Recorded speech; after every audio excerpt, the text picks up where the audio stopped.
Hey viewers, let's talk about a legendary DSA concept that is Fibonacci series. You have probably seen it before 0, 1, 1, 2, 3, 5, 8. But today we are solving it in smart way using C++. Intuition would be like Fibonacci is all about patterns. Every number is just the sum of the two numbers before it. For suppose the f of 0 is 1, f of 1 is 1.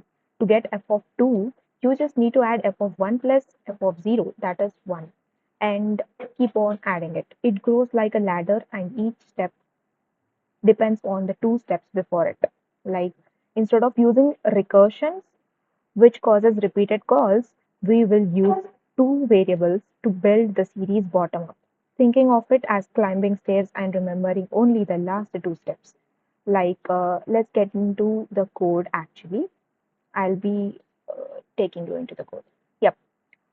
Here we have given the base condition. That is, first base case is if n is 0, directly return 0.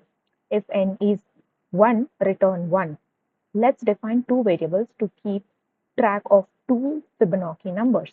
That is, int previous to it is this will represent f of n minus 2, and this one previous one will represent f of n minus 1. So the before, I already said you that to get the number, we need the before numbers, before two numbers. For example, if we want f of 2, we need f of 1 and f of 0 values.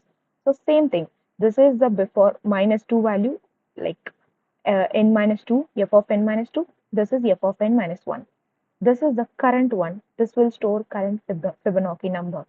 Start from 2 because we already handled 0 and 1. So it starts from 2. And to get that, we'll be adding previous one. And we'll be getting it like f of n is equals to f of n minus 1 plus f of n minus 2. Now it updates the previous values like this. And for the next iteration, finally return the calculated Fibonacci number. Let's keep this so simple. We don't need to store the entire Fibonacci array. We just need to remember the last two numbers because each new number is built from the two numbers. Okay, like for f of 2, we need f of n minus 1 and f of n minus 2. So this is like moving a sliding window of two numbers, updating it every time. And that's what makes it approach. Time complexity will be big O of n and space complexity will be big O of 1. That's the clean and smart approach. So why not use recursion? Recursion is elegant but insufficient for large n. It recomputes the same subproblems repeatedly. This method is space optimized, fast, and interviewer friendly. Finally, I could say you'll see Fibonacci again in dynamic programming, recursion trees, and backtracking.